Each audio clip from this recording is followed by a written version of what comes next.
മഹാനായ മാലിക് ഇബ്നു ദീനാർ റളിയല്ലാഹു അൻഹു മക്കയിൽ താമസിക്കുമ്പോൾ ഉണ്ടായ വലിയൊരു രസകരമായ അനുഭവം, രസകരമല്ല പേടിപ്പിക്കുന്ന അനുഭവം. മക്കയിൽ ഒരു അജമിയായ ഒരു മനുഷ്യൻ, അയാൾ വന്നത് എവിടെയാണെന്നറിയില്ല, അറബ് സംസാരിക്കാത്ത ഒരു രാജ്യത്ത് നിന്ന്, ഒരുപക്ഷെ മഗ്രിബിൽ നിന്ന്, മൊറോക്കോയിൽ നിന്നാവാം, അതല്ലെങ്കിൽ പേർഷ്യയിൽ നിന്നാവാം, എത്യോപ്യയിൽ നിന്നാവാം. ഒരു അജമിയായ ആൾ മക്കയിലേക്ക് വന്നു.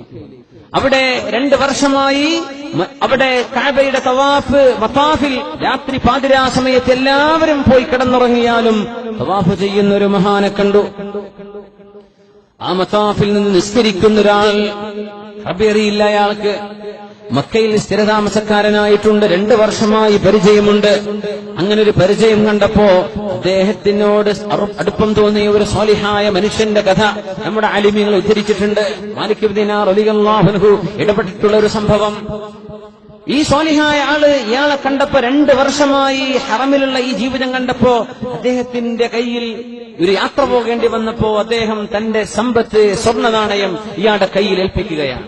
അപ്പൊ ഹറമിൽ ജീവിച്ച ഒരാളാണ് അദ്ദേഹം. 2 വർഷമായിട്ട് അവിടെ തവാഫിൽ അദ്ദേഹത്തിന്റെ ഇബാദത്ത് കണ്ടുകൊണ്ടിരിക്കുന്നുണ്ട്. അപ്പൊ തോന്നി ഇയാൾ വിശ്വസ്തനാണ്. അങ്ങനെ അയാൾ വിശ്വസ്തനായിരുന്നു താനും, കേട്ടോ, സംശയമില്ല.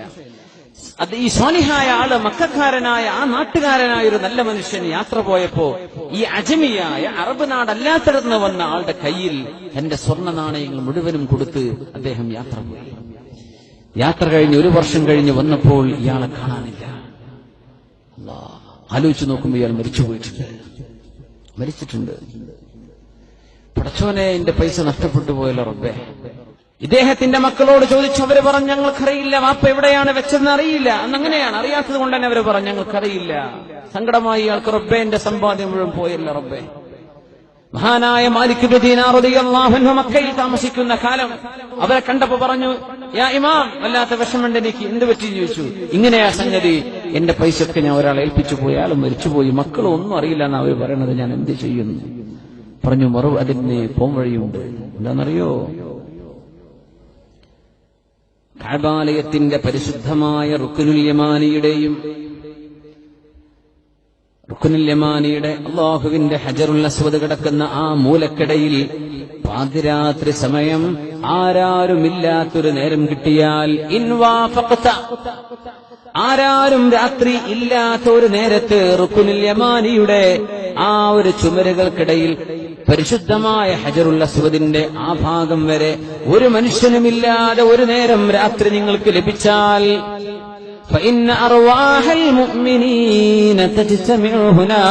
മുഅ്മിനീങ്ങളായ ആളുകളുടെ ആത്മാവുകൾ, മരിച്ചുപോയവരുടെ റൂഹകൾ അവിടെ ഒരുമിച്ച് കൂടുമെന്ന് ഞാൻ അറിഞ്ഞിട്ടുണ്ട്. അതുകൊണ്ട് അവിടെ ചെന്ന് പാതിരാത്രി സമയം നിങ്ങൾ യാ ഫുലാൻ ഇബ്നു ഫുലാൻ, ഇന്നാലിന്നവന്റെ മകനെ എന്ന് ഇയാളുടെ പേരൊന്ന് വിളിച്ചു നോക്കുക. അയാള് മുഅ്മിനീങ്ങൾപ്പെട്ട ആളാണെങ്കിൽ അയാളോട് ചോദിക്കിൻ, എവിടെയാണ് എന്റെ പൈസ എന്ന് ചോദിക്കിൻ.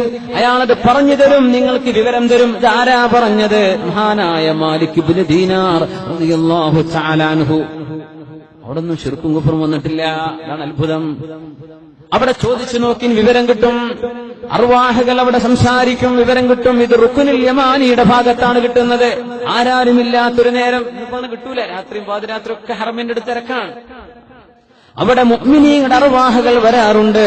അവിടെ വെച്ച് വിളിച്ചു പറഞ്ഞാൽ നിങ്ങളുടെ സമ്പത്ത് എവിടെയാണ് കുഴിച്ചിട്ടത് എന്ന് സൂക്ഷിച്ചതെന്ന് അയാൾ പറഞ്ഞു തരും. അങ്ങനെ കാത്തുന്നു. ഒരു ദിവസം കിട്ടി. അന്ന് വിളിച്ചു, യാ ഫുലാൻ ഇബ്നു ഫുലാൻ, എന്റെ പൈസ എവിടെ ഞങ്ങൾ കൊണ്ടുപോയി വെച്ചത്? ഒരു വിവരമില്ല. യാ മാലിക് ഇബ്നു ദീനാർ, ഞാൻ വിളിച്ചു പറഞ്ഞു, കിട്ടിയിട്ടില്ല. അദ്ദേഹം പറഞ്ഞു, സുബ്ഹാനല്ലാഹി ഇന്നാ ലില്ലാഹി വ ഇന്നാ ഇലൈഹി റാജിഊൻ. ആ മനുഷ്യൻ മുഅ്മിനീങ്ങളിൽപ്പെട്ട ആളായിരുന്നെങ്കിൽ നിങ്ങൾക്ക് വിവരം ലഭിക്കണമായിരുന്നു. അയാൾ ശിക്ഷിക്കപ്പെടുന്നവരുടെ കൂട്ടത്തിലേക്ക് പോയി കാണണം. അങ്ങനെയെങ്കിൽ യമനിലെ പ്രസിദ്ധമായ ബഹ്റൂച്ച് എന്ന് പറയുന്ന കിണറിന്റെ അരികത്ത് പോകണം. യമനിലേക്ക് യാത്ര യമനിലെ ബഹ്റൂച്ച് എന്ന് പറയുന്ന ആ കിണറിന്റെ വക്കിൽ പോയി നിന്നാൽ മുഅദ്ദബീങ്ങളായ അർവാഹുകൾ, ശിക്ഷിക്കപ്പെടുന്ന അർവാഹുകൾ അവിടെ ഒരുമിച്ച് കൂടുമെന്ന് ഞാൻ അറിഞ്ഞിട്ടുണ്ടെന്ന് മാലിക് ഇബ്നു ദീനാർ റളിയല്ലാഹു തആല അൻഹു അവിടെ പോയിട്ടൊന്ന് വിളിച്ചു പറയും. അവിടെ ആളുണ്ടെങ്കിൽ പറഞ്ഞു തരും. യമനിലേക്ക് യാത്ര പോയിട്ട് അവിടെ വിളിച്ചു പറഞ്ഞു. ആ സമയത്ത് കിണറിന്റെ ഉള്ളിൽ നിന്ന് ഏതോ ഒരു കരച്ചിലിന്റെ ശബ്ദം കേൾക്കുന്നുണ്ട്. അതിന്റെ ഇടയിൽ ഞാൻ അയാളെ ഫുലാൻ ഇബ്നു ഫുലാൻ, അയാളുടെ പേര് വിളിച്ചപ്പോൾ ലബ്ബൈക്ക് എന്ന മറുപടി ഞാൻ കേട്ടു. ഞാൻ ചോദിച്ചു, എന്റെ പൈസ എവിടെയാണ്? അയാൾ പറഞ്ഞു, നിങ്ങളുടെ പൈസ കിടക്കുന്നത് ഞാൻ ഇന്ന് എന്റെ വീടിന്റെ ഇന്ന മൂലയിൽ ഞാൻ കുഴിച്ചിട്ടിട്ടുണ്ട്, അവിടെ ഉണ്ട്, പോയാൽ കിട്ടും. പറഞ്ഞു, എന്റെ പൊന്നു സഹോദര, നിങ്ങൾ ശിക്ഷിക്കപ്പെടാൻ മാത്രം ഇവിടെ എങ്ങനെ വന്നു പെട്ടു? നിങ്ങളുടെ റൂഹ് എങ്ങനെയാണ് ഇവിടെ എത്തിയത്? എന്ത് പറ്റി നിങ്ങൾക്ക്? അയാൾ പറഞ്ഞു, ആ കഥയൊന്നും പറയണ്ട, എനിക്കൊരു സഹോദരിയുണ്ട്. എന്റെ അജമ നാടിൽ ഞാൻ ഉപേക്ഷിച്ചു പോന്ന എന്റെ നാട്ടിൽ എനിക്കൊരു സഹോദരിയുണ്ട്. ആ സഹോദരിയോട് ഞാൻ ഇണ്ടുമായിരുന്നില്ല, അവളെ ഞാൻ സഹായിക്കുമായിരുന്നില്ല. അവൾക്ക് ഭക്ഷണവും വെള്ളവുമില്ല എന്ന് ഞാൻ അറിഞ്ഞിരുന്നു. പക്ഷേ ഞാൻ തിരിഞ്ഞു നോക്കിയില്ല, ഞാൻ ഇബാദത്തുമായി കൂടുകയായിരുന്നു. അങ്ങനെ ഇബാദത്തിൽ കൂടി എന്റെ പെങ്ങളെ മറന്നുപോയതിന് അല്ലാഹു എനിക്ക് തന്ന ശിക്ഷയാണിത്. നിങ്ങൾ എന്റെ പെങ്ങളോടൊന്ന് പോയി പറയണം, എന്റെ കുറച്ച് സ്വത്തുമുണ്ട് തൊട്ടരികത്ത്, അത് നിങ്ങളൊന്ന് മാന്തിയെടുക്കണം. ആ സ്വത്തിൽ നിന്നും നിങ്ങൾ എടുത്തുകൊണ്ടുപോയി പെങ്ങൾക്ക് കൊടുക്കണം. പെങ്ങളോട് പറയണം, അങ്ങൾക്ക് പുറത്തു കൊടുക്കാൻ, അങ്ങൾക്ക് മാപ്പ് ചെയ്തു കൊടുക്കാൻ പറയണേ. ഈ അദാബിൽ നിന്ന് അല്ലാഹു എന്നെ രക്ഷപ്പെടുത്തിയേക്കും. കഅബാലയത്തിന്റെ മുമ്പിൽ 2 വർഷമായി നിരന്തരം ഇബാദത്ത് ചെയ്തിരുന്നൊരു മനുഷ്യന്റെ ചരിത്രമാണ് മഹാനായ മാലിക് ഇബ്നു ദീനാർ റളിയല്ലാഹു അൻഹു ഇടപെടുന്നത്. നാട്ടിലേക്ക് പോയി പെങ്ങളോട് ചെന്ന് വിഷയം പറഞ്ഞു. ആ പെങ്ങൾക്ക് ഒരുപാട് ആവശ്യങ്ങളുണ്ട്. ഈ മനുഷ്യൻ തന്റെ സ്വത്തിൽ നിന്ന് പോലും പെങ്ങൾക്ക് കൊടുത്തിട്ട് പറഞ്ഞു, നിങ്ങളുടെ സഹോദരന് മാപ്പ് ചെയ്തു കൊടുക്കിൻ. സംരക്ഷണത്തിന് ഭർത്താവില്ലാത്തൊരു പെങ്ങളാണത്, നോക്കാൻ മക്കളില്ലാത്ത ഭർത്താവില്ലാത്തൊരു പെങ്ങൾ. ആ പെങ്ങളെ നോക്കേണ്ടിയിരുന്ന ആളാണ് ഇയാൾ. നോക്കാതെ ആ പെണ്ണിനെ കെട്ടപ്പെടുത്തിയതിന് അല്ലാഹു കൊടുക്കുന്ന ശിക്ഷയായിരുന്നു അത്. വആതിദിൽ ഖുർബാ ഹഖ്ഖഹ്, ബന്ധുമിത്രാദികളെ നോക്കിക്കോളിൻ. കൊല്ലം ഉംറക്ക് പോകുന്ന ആൾക്കാര് ആലോചിച്ച് നോക്കണം, കുടുംബത്തിൽ പാവപ്പെട്ടവരുണ്ടോ? അവർക്കാണ് പൈസ കൊടുക്കേണ്ടത്. ഒരു ഉംറ ചെയ്തില്ലേ, ബാക്കി ആ